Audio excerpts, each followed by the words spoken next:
noticed on there, what did the gentleman always say about these markets? On the tape itself, the narrator, what did they say about these markets? They're risky, right? Talked about the crash of what, 87? And what led to that particular problem? Well, what led to the current financial crisis? Well, yeah, the current crisis. Now, the Federal Reserve, Bernanke today said, yesterday said what, the recession is over with? Basically believes that the recession is over with.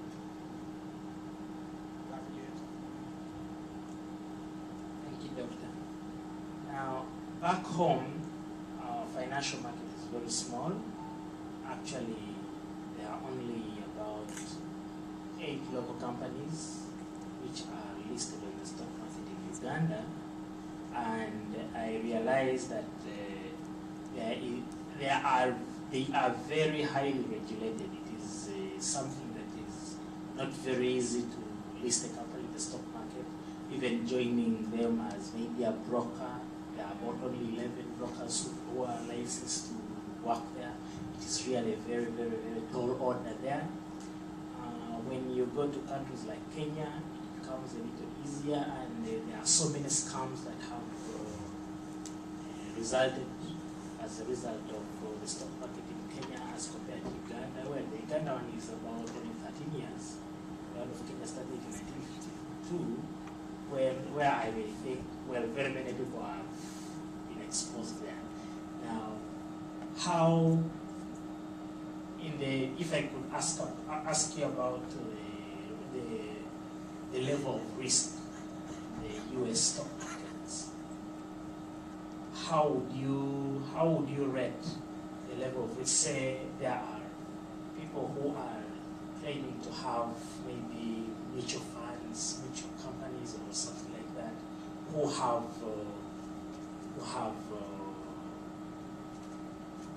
used people's money to their own advantage for in the last 5 years, 6 or 10 years. How would you really advise someone to check out for a good firm to really invest their money with, maybe a brokerage firm or a mutual fund or something like that? How best can one do that? Well, I guess in terms of these markets, there is risk. You've got risk in terms of the stock that you're going to invest in. And then I guess there's risk in terms of the companies that you're going to use in terms of making your investments for you. If you look at, say, Merrill Lynch, Lehman Brothers, whoever it may be, what's the possibility of that particular company going out of business? In terms of the stock market, we have the SEC, the Securities and Exchange Commission. And so there are various regulatory bodies that have been put in place to provide the investor with some protection in terms of individuals who may be dishonest.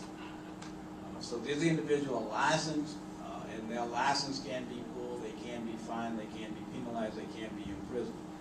If you look at the case of the Madoff Ponzi scheme, this is a case where this individual, more or less, was selling, had developed a fund himself. So you were investing in his fund.